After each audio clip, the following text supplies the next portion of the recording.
Olá, meus irmãos de Porto Alegre. Espero que esteja tudo bem com vocês aí na capital.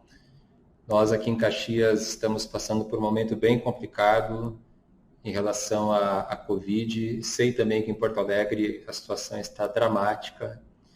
E a nossa oração pelo nosso estado, por todos nós, é que Deus esteja intervindo, tendo misericórdia dos doentes, nos protegendo e nos guardando, né, a todos nós. Não só apenas aqueles que estão sofrendo com o vírus, estão com uma situação complicada, na verdade, todos aqueles que precisam de uma internação, de um cuidado maior, também se encontram numa situação delicada. Então, esse é um momento de oração, esse é um momento de, na medida do possível, procurarmos permanecer nas nossas casas, tomando todas as medidas de proteção. E a mensagem que eu quero trazer hoje tem a ver com esse momento complicado que nós estamos vivenciando. Quero agradecer ao pastor Roberto pelo convite de trazer mais uma vez a palavra para a igreja. E o texto que eu quero convidar vocês para abrirem as suas Bíblias é do Evangelho de Marcos, no capítulo 4, os versículos 35 até o capítulo 5, versículo 1. Marcos, capítulo 4, versículo 35 até o capítulo 5, versículo 1. É o texto que fala quando Jesus acalma a tempestade. Então diz assim a palavra de Deus. Marcos 4, 35. Naquele dia, ao anoitecer, disse ele aos seus discípulos: vamos para o outro lado. Deixando a multidão, eles o levaram no barco, assim como estava. Outros barcos também o acompanhavam. Levantou-se um forte vendaval e as ondas se lançavam sobre o barco, de forma que este ia se enchendo de água. Jesus estava na popa, dormindo com a cabeça sobre um travesseiro. Os discípulos o acordaram e clamaram: Mestre, não te importas que morramos? Ele se levantou, repreendeu o vento e disse ao mar: Aquiete-se, acalme-se. O vento se aquietou e fez-se completa bonança. Então perguntou aos seus discípulos: Por que vocês estão com tanto medo? Ainda não têm fé? Eles estavam apavorados e perguntavam uns aos outros: Quem é este que até o vento e o mar lhe obedecem? Eles atravessaram o mar e foram para a região dos Gerazenos. Então, esse é um texto bastante conhecido de todos nós, né? Jesus e os discípulos estão atravessando o mar e, de repente, surge uma tempestade. E o que era para ser uma travessia tranquila, feita por pescadores bastante experientes, se transforma, de repente, num pesadelo. E essa é uma boa ilustração para vários momentos na nossa vida. Em 2020, por exemplo, e já podemos até falar de 2021, nós tínhamos planejado que seria um ano normal. 2020, com certeza, lá por fevereiro, comecinho de março, como sendo um ano normal. E, de repente, o que seria um ano normal se transforma num pesadelo, que nós esperávamos que fosse uma travessia razoavelmente tranquila, para a maioria de nós, pelo menos, se transforma numa grande tempestade, numa tempestade assustadora. E como que esse texto pode nos ajudar nesses momentos da nossa vida? Como que essa palavra pode nos ajudar nesse momento que nós estamos vivendo agora? Como nós podemos sobreviver espiritualmente e emocionalmente a uma crise como essa que nós estamos vendo no mundo todo. E eu quero falar então sobre 3 aspectos fundamentais da nossa fé. 3 aspectos que podem nos ajudar: o mistério de Deus, o poder de Deus e a missão de Deus. O mistério de Deus, o poder de Deus e a missão de Deus.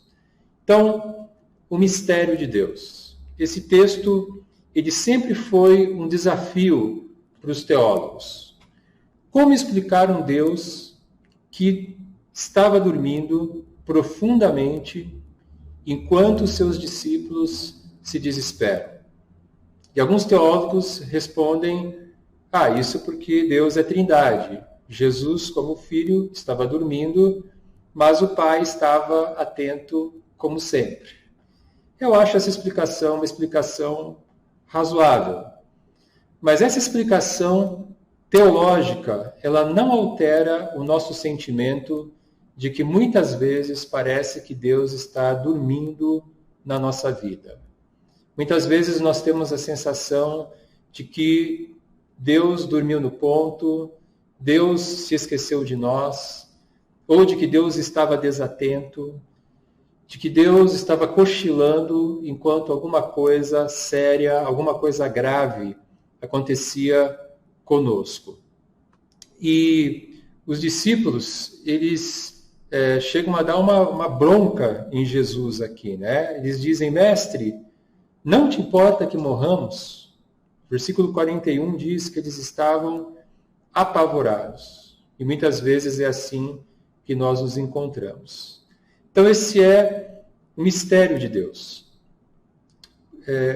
Deus às vezes parece que está cochilando. O mistério de Deus nos leva ao mistério do sofrimento.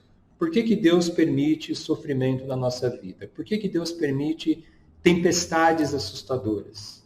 Por que Deus permite que haja perdas? Mesmo assim, a gente pode confiar que, mesmo não entendendo, Deus ele tem um propósito. Deus ele é um mistério para nós. E por que ele permite o nosso sofrimento é outro mistério. Eu queria contar para vocês, compartilhar com vocês uma ilustração que eu li recentemente aí num livro do Timothy Keller, livro chamado Andando com Deus através da dor e do sofrimento. E ele diz o seguinte nesse livro, que na Inglaterra, os pastores costumam pegar as ovelhas e os carneiros um por um e mergulhá-los num barril enorme cheio de antisséptico líquido.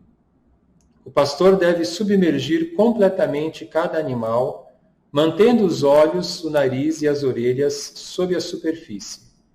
Claro que é uma situação aterradora para as ovelhas. Se um animal tenta sair do barril antes da hora, os cães pastores latem, rosnam e forçam-no a entrar novamente. Por mais horrível que a experiência seja para as ovelhas, sem esse tratamento periódico, elas seriam vítimas de parasitas e doenças. Tudo é feito para o bem dos animais. Ao observar esse processo, uma escritora evangélica não pôde deixar de lembrar que Jesus é o nosso bom pastor e nós somos suas ovelhas. Ela escreveu, algumas experiências que sofri nessa vida me tornaram muito solidária com aquelas pobres ovelhas. Eu não via nenhuma razão para o tratamento que recebia do pastor em quem confiava. E ele não me deu a menor explicação. Enquanto observava as ovelhas se debaterem, pensei, quem dera houvesse um jeito de explicar. Mas tal conhecimento é maravilhoso demais para elas, elevado demais para que o alcancem. Ela aqui cita ali o Salmo 139, 6. Então, é impossível entender Deus. Deus é um mistério para nós. Não podemos entender Deus de modo completo. E da mesma maneira que Deus é um mistério para nós, o sofrimento que Deus permite na nossa vida também é um mistério. Mas nós podemos ter duas certezas. A primeira é de que Deus nos ama. E a segunda é que Deus possui um propósito para o nosso sofrimento. E o fato de nós não entendermos as razões de Deus não significa que Deus não tenha razões e não significa que Deus deixou de nos amar. Então, esse é o primeiro ponto, o mistério de Deus. O poder de Deus. Segundo aspecto, versículo 39. Ele se levantou, repreendeu o vento e disse ao mar: aquiete-se, acalme-se. O vento se aquietou e fez-se completa bonança. Deus continua soberano. Cristo repreende o vento e fala ao mar, e o vento e o mar o obedecem imediatamente. O texto diz que fez-se completa bonança. A capacidade de Deus de vencer o mal, de vencer o perigo, ela é inquestionável. E os discípulos se perguntam no versículo 41, quem é este que até o vento e o mar lhe obedecem? E a pergunta fica no ar, mas a conclusão que Marcos quer que nós cheguemos é que Jesus, ele é mais do que um Messias humano. Os discípulos aos poucos foram se dando conta de que Jesus era o próprio Deus de Israel que veio libertar o seu povo. Somente o Criador dos céus e da terra poderia se dirigir ao vento, poderia se dirigir ao mar, da maneira como Jesus fez.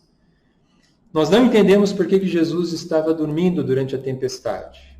Nós não sabemos por que Deus parece estar dormindo durante as nossas tempestades. Mas nós podemos ter certeza de mais duas coisas. Primeiro, Deus é poderoso para fazer cessar toda a tempestade na nossa vida no tempo dele. E Deus é poderoso para vencer o mal e para restaurar a paz para sempre. E um dia, o Deus Criador, ele irá restaurar todas as coisas. Com o seu poder, ele eliminará o mal e ele estabelecerá para sempre novos céus e nova terra. Então nós podemos não entender os mistérios de Deus, mas nós podemos descansar no poder de Deus. Nós não entendemos por que Deus permite tempestades, mas nós podemos descansar no fato de que Cristo venceu a morte e o mal, e de que Ele continua soberano, e de que Ele um dia irá restaurar todas as coisas. Então o primeiro aspecto é o mistério de Deus, o segundo aspecto é o poder de Deus, e o terceiro aspecto é a missão de Deus. E a tempestade no barco nos faz lembrar de um outro personagem famoso do Antigo Testamento. Nos lembra de Jonas, o profeta desobediente. Deus havia chamado Jonas para ir até Nínive e anunciar a mensagem de arrependimento, mas Jonas foi desobediente. Jonas não cumpriu a sua missão. E é muito interessante nós compararmos Jesus com Jonas. Por exemplo, Jonas ele se viu no meio de uma tempestade porque ele havia desobedecido a Deus. Ele foge para Tarsis, quando Deus havia ordenado ele de ir para Nínive. Se você olhar no mapa, Nínive fica num extremo, Tarsis fica no outro extremo, e por causa da desobediência, Deus manda uma tempestade. E Jesus se viu no meio de uma tempestade, mas porque ele estava cumprindo a missão de Deus. Porque ele estava indo para outro lugar levar o evangelho. Jonas estava dormindo no porão do navio porque ele estava deprimido e preocupado consigo mesmo. Jonas dormia no barco, Jesus, aliás, dormia no barco porque ele havia passado o dia inteiro servindo a Deus e as pessoas, e ele estava extremamente cansado. Os marinheiros lançam Jonas ao mar como punição por sua desobediência a Deus, na esperança de que a tempestade pare.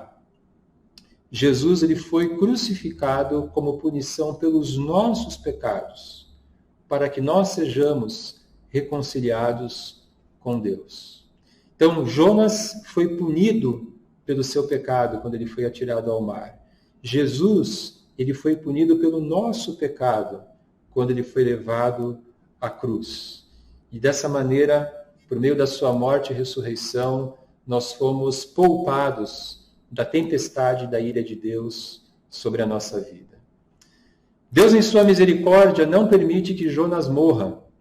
mas que ele seja engolido por um grande peixe que 3 dias depois irá vomitá-lo numa praia. E a ressurreição de Jesus é chamada no Novo Testamento de o sinal de Jonas. Pois assim como Jonas esteve 3 dias e 3 noites no ventre do grande peixe, assim o Filho do Homem ficará 3 dias e 3 noites no coração da terra, diz Jesus em Mateus 12, 40. Jesus é o profeta obediente que é punido por causa da nossa desobediência e que ressuscita no 3º dia e que nos anuncia o Evangelho. Jesus, então, ele é o Jonas superior, ele é o Jonas perfeito, ele é o Jonas obediente. E o versículo 36 diz que Jesus e os discípulos deixaram a multidão para atravessar o mar.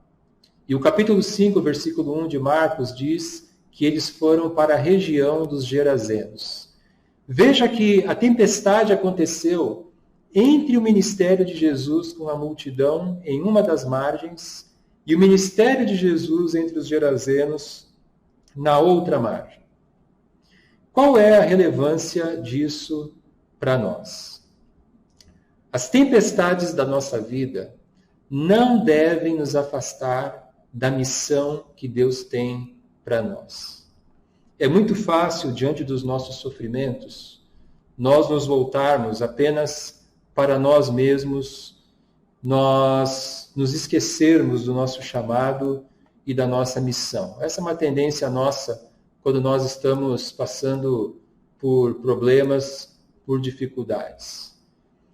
Mas o nosso chamado, a nossa missão é para evangelizar e fazer discípulos. O nosso chamado é para levarmos a mensagem do reino de Deus, amar as pessoas, servir as pessoas. E para que isso aconteça, nós precisamos trocar o pânico pela racionalidade da fé. Veja o que diz o versículo 40, Marcos capítulo 4, versículo 40. Então perguntou aos seus discípulos: por que vocês estão com tanto medo? Ainda não têm fé? E fé significa confiança em Deus. Ter fé é confiar em Deus, confiar no amor de Deus, confiar no poder de Deus, confiar na soberania de Deus. E a fé, ela não é contrária à razão. Ela vai além da razão, mas ela não é contrária à razão e ela não é inimiga da razão. E nós podemos falar de uma fé racional.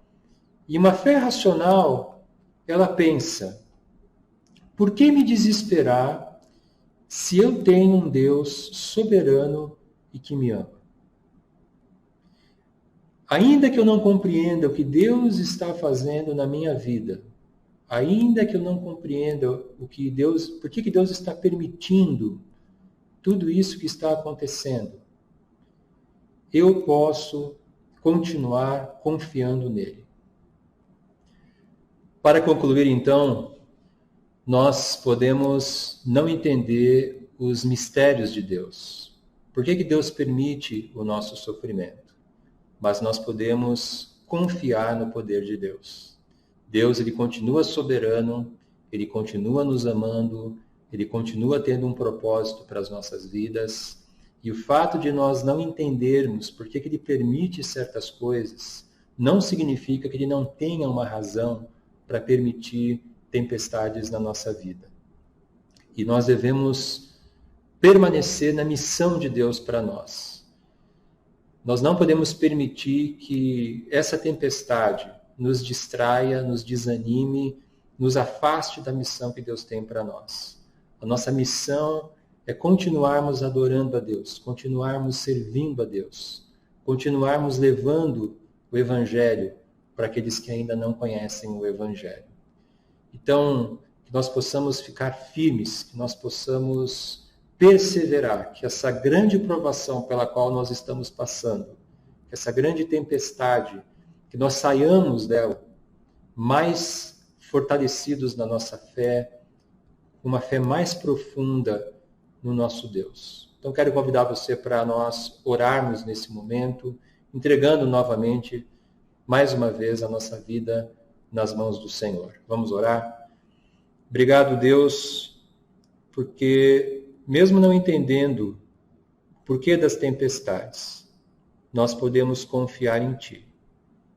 Então não entendemos os Teus mistérios, mas cremos no Teu poder, cremos que Tu permaneces soberano, cremos que o Senhor é um Deus amoroso e que tem um propósito para as nossas vidas.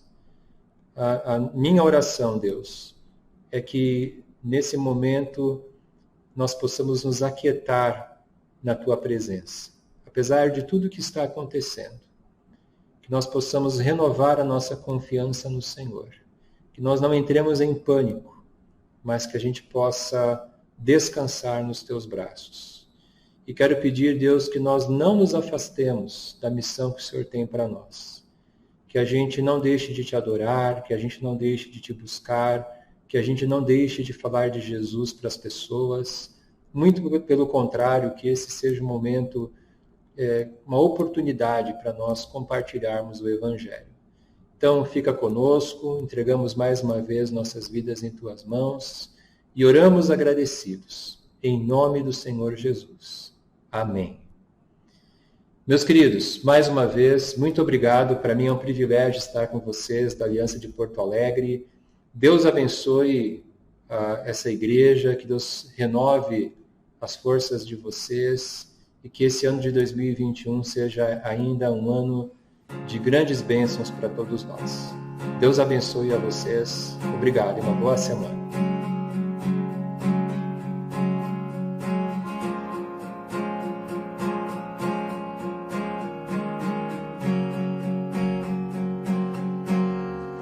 Hoje acordei com a intenção de te falar tudo que eu vi e percebi você fazendo a mim sem merecer, me dando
pessoal, quanto tempo, né?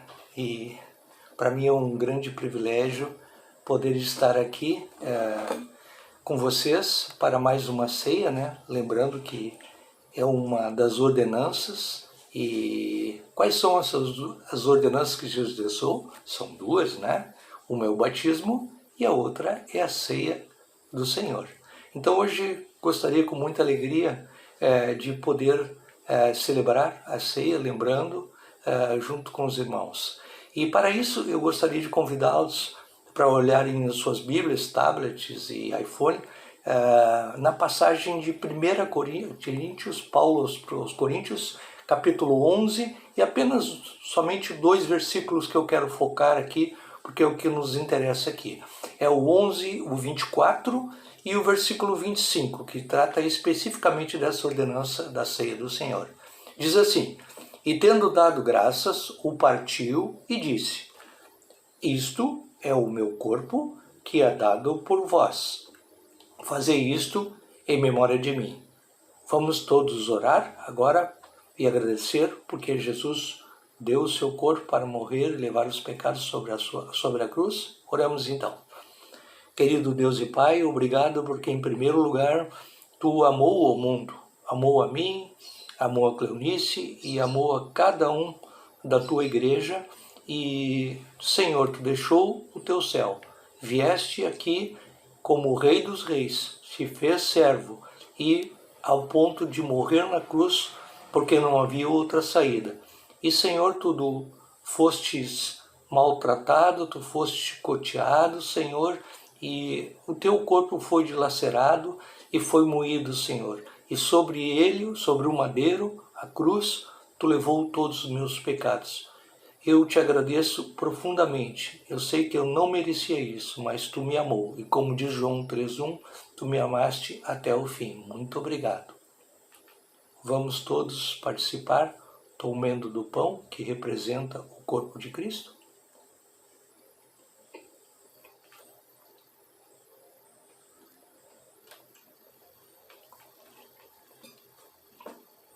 Semelhantemente, depois de haver ceado, tomou também o cálice, dizendo: este cálice é a nova aliança no meu sangue.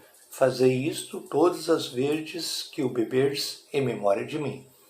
Então agora eu quero agradecer a Deus pelo seu sangue que foi vertido, foi derramado em meu favor e em seu favor, para que nós tivéssemos o perdão de todos os nossos pecados. Vamos orar? Querido Deus e Pai, mais uma vez, nós reconhecemos imerecidamente esse Teu favor.